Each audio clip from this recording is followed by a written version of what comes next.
ഇന്ന് ജൂലൈ മാസം 26-ാം തീയതി പരിശുദ്ധ കത്തോലിക്കാ സഭ അനുഗ്രഹീതരായ വിശുദ്ധരായ ഒരു മുത്തച്ഛൻ്റെയും മുത്തച്ഛിയുടെയും ഓർമ്മദിനം ഇന്ന് കൊണ്ടാടുകയാണ്. നമ്മുടെ കർത്താവ് ഈശോ മിശിഹായുടെ മുത്തച്ഛൻ്റെയും മുത്തച്ഛിയുടെയും ഈ ഓർമ്മദിനത്തിൽ പരിശുദ്ധ അമ്മ മാതാവിൻ്റെ മാതാപിതാക്കളായ വിശുദ്ധ ജോവാക്കീമിൻ്റെയും വിശുദ്ധ അന്നായുടെയും ഈ ഓർമ്മദിനത്തിൽ നാം ആയിരിക്കുമ്പോൾ നമ്മുടെ ജീവിത മേഖലയിലേക്ക് ഈ വിശുദ്ധരുടെ വലിയ കൃപയും കാരുണ്യവും ഒക്കെ എന്നും ഉണ്ടാവണമേ എന്ന് പ്രത്യേകം പ്രാർത്ഥിക്കാം. അന്ന, ജോവാക്കീം നാമധാരികളായ എല്ലാവരെയും നമുക്ക് ഓർത്ത് പ്രാർത്ഥിക്കുകയും ചെയ്യാം. ഫ്രാൻസിസ് മാർപ്പാപ്പ ജൂലൈ മാസം 25-ാം തീയതി ആഗോള സഭയിൽ, കത്തോലിക്കാ സഭയിൽ ഏറ്റവും ആദ്യമായി പ്രായമായവരെ ആദരിക്കുവാൻ, മുത്തച്ഛനെയും മുത്തശ്ശയെയും ഓർത്ത് പ്രാർത്ഥിക്കുന്നതിന് വേണ്ടിയിട്ട് ഒരു ദിനം കൂടെ സമ്മാനിച്ചിട്ടുണ്ട്. World grand parents day. നമുക്ക് പ്രാർത്ഥിക്കാം നമ്മുടെ പ്രിയപ്പെട്ടവർക്ക് വേണ്ടി, മുതിർന്നവർക്ക് വേണ്ടിയിട്ട്. അവരുടെ പ്രാർത്ഥനയും ത്യാഗവും സഹനവും ഒക്കെയാണ് നമുക്കിന്ന് അനുഗ്രഹമായിട്ട് മാറിയിരിക്കുന്നത്. പ്രിയപ്പെട്ട മാതാപിതാക്കളെ ഭവനത്തിൻ്റെ ഏതെങ്കിലും ഒരു മൂലയിലേക്ക് മാറ്റിവെക്കാതെ ഏറ്റവും പ്രാധാന്യം അർഹിക്കുന്ന ഇടത്ത് അവരെ പ്രതിഷ്ഠിക്കുവാനും ഹൃദയത്തിൻ്റെ കോണുകളിലൊക്കെ അവർക്ക് അല്പം ഇടം കൊടുത്തുകൊണ്ട് സ്നേഹത്തിൻ്റെ ഭാവത്തിൽ അവരോടൊപ്പം ആവുകയും ചെയ്യാം. ബഹുമാനിക്കാൻ നമുക്ക് പഠിക്കാം, സ്നേഹിക്കാൻ പഠിക്കാം. പ്രായമായവരുടെ വിശ്വാസവും വിശുദ്ധിയും ഒക്കെ നമ്മുടെ ജീവിതത്തിൻ്റെ ഭാഗമാക്കിക്കൊണ്ട് പ്രത്യേകമായി ഇന്ന് ജോവാക്കീമിൻ്റെയും അന്നാമ്മയുടെയും ഈ ഓർമ്മ ദിനത്തിൽ നാം ആയിരിക്കുമ്പോൾ നമ്മുടെ ഓരോരുത്തരുടെയും ഭവനത്തിന് വേണ്ടി പ്രത്യേകമായിട്ട് പ്രാർത്ഥിക്കുവാൻ, ഈ വിശുദ്ധരായ മാതാപിതാക്കളുടെ മുത്തച്ഛൻ്റെയും മുത്തച്ഛിയുടെയും മാധ്യസ്ഥ്യം യാചിച്ചുകൊണ്ട് നമ്മുടെ ജീവിത മേഖലകളെ, കുടുംബത്തെ അനുഗ്രഹമാക്കുകയും ചെയ്യാം. ഇന്ന് ജൂലൈ മാസം 26-ാം തീയതി പരിശുദ്ധ കത്തോലിക്കാ തിരുസഭ ഇന്ന് വിശുദ്ധരായ അന്നായുടെയും ജോവാക്കീമിൻ്റെയും ഓർമ്മദിനം കൊണ്ടാടും. പരിശുദ്ധ അമ്മ മാതാവിൻ്റെ മാതാപിതാക്കന്മാരാണ് അന്നായും ജോവാക്കീമും. രണ്ടുപേരും ദാവീദിന്റെ ഗോത്രത്തിൽ ജനിച്ചവരാണ്. ജോവാക്കീമിന്റെ തിരുനാൾ പ്രാചീന കാലം മുതൽക്കും അന്നയുടെ തിരുനാൾ 4-ാം ശതാബ്ദം മുതൽക്കും പൗരസ്ത്യ സഭയിൽ ആഘോഷിച്ചിരുന്നു. തങ്ങളുടെ അസാധാരണ പുത്രിയുടെ സംസർഗത്തിൽ ജോവാക്കീമും അന്നായും അത്യധികം ആത്മീയ ആനന്ദം അനുഭവിച്ചിട്ടുണ്ട്.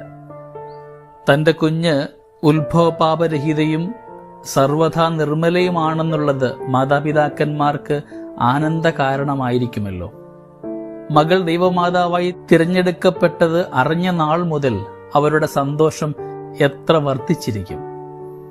ദൈവമാതാവിൻ്റെ അമ്മയായ അന്ന എത്രയും വത്സലയായ ഒരമ്മയാണ്. പേരിന്റെ അർത്ഥം തന്നെ അനുഗ്രഹദായിക എന്നത്രേ. അവളുടെ വാർദ്ധക്യത്തിലാണ് മറിയം ജനിച്ചത്. തന്നിമിത്തം എത്രയും വാത്സല്യത്തോടെയാണ് ആ ശിശുവിനെ വളർത്തിയതെന്ന് ഊഹിക്കാമല്ലോ.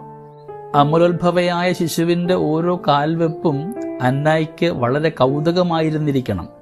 യഹൂദ ശിശുക്കൾ ദൈവാലയത്തിൽ പുരോഹിതന്മാരുടെ മേൽനോട്ടത്തിൽ ശിശുഗൃഹത്തിൽ താമസിക്കുന്ന ഒരു പതിവുണ്ടായിരുന്നുവെന്ന് പറയപ്പെടുന്നു.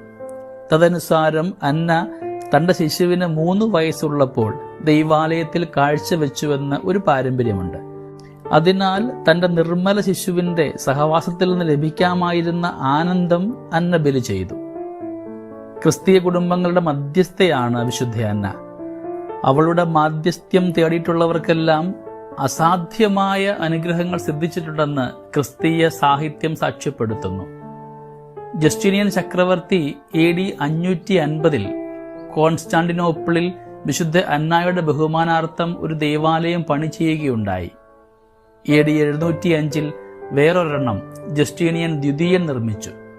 വിശുദ്ധ അന്നായുടെ പേരിലുള്ള 9 ചൊവ്വാഴ്ച ഭക്തി ഇന്നും അയർലൻഡിൽ പ്രചാരത്തിലുണ്ട്.